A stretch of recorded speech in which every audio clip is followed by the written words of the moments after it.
Bro, eto balik tayo sa photography. Sa tingin mo, brother, ano ba yung mindset na dapat meron ng isang photographer?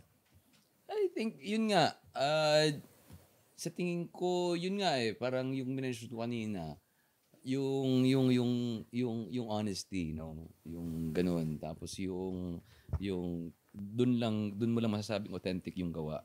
Pag honest ka dun sa, parang yung nafe-feel mo, may express mo, parang yun yung key, I guess. Kasi yun yung nagde-define ng style eh. Kasi lahat tayo na photographers, parang, 'di ba, may iba-iba tayong style, no? Parang kasi magdedepende 'yun sa personality natin. So, in order para mapakita mo yung personality mo sa trabaho mo, maging honest ka. 'Di ba? Pakita Yes. mo, 'di Totoo. ba? Tama. Pakita mo yung sarili mo doon. Oh, hindi yung kasi nagfo-fall sa isang trap minsan yung ibang photographers na parang kung ano yung sellable, yun yung gagawin nila. No? So, hindi na honest yun. Hindi ikaw yun eh. Mm. Ginagawa mo lang yun dahil sellable yun eh. Di ba? Oo nga, no? Oo, di ba? Pero bro, di ba, photographer ka kasi, di ba? So, alam mo yung pangit at magandang photo pag nakita mo. Ano ba yung nagde-define sa iyo kung ano yung magandang photos?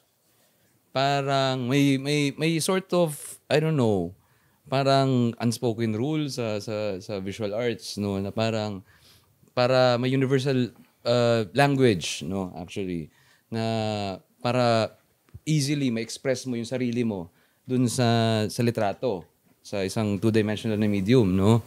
'Di ba? Parang paano mo ma-express 'yun? Ano yung lengguwahe doon, 'di ba?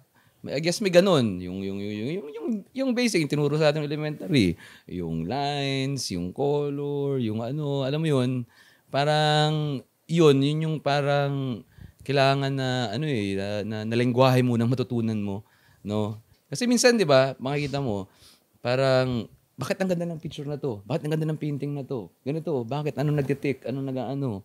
'Di ba? Parang feeling ko parang may fina-follow pa rin 'yun. Fina-follow niya pa rin yung guidelines ng visual art, no? Na parang ganoon. 'Di ba? Bakit titig ako ng titig dito? Yung pala lahat ng elements parang pinapaikot lang yung mata mo tapos pinapastay ka sa isang frame ng lagpas ng 1 minuto kaya mas invested ka ngayon dun sa isang litrato na yon, sa isang painting na yon, ganoon. So, Paano mo titrain yung ano yung sarili mo para ma-define kung alam mo yung maganda? oh, Ano tinrain? subjective na yon, sobrang subjective na yon. Pero yung sa akin, yung pinaka-basic na requirement na kailangan is parang magbabad ka.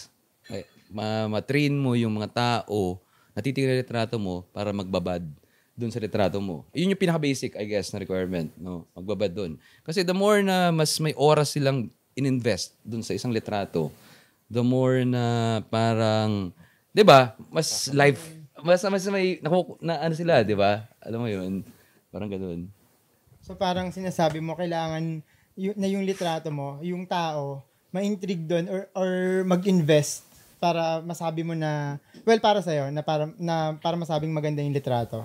Pwede, I guess, ano yun basic requirement yun Okay. Di ba? Na parang patagalin mo yung titig. Again, Diba? sinabi mo nga, di ba? Parang dapat parang dun sa elements nung isang litrato, parang kailangan, parang paikot-ikot doon. So parang meaning, bawat elements connected with each other. Grabe.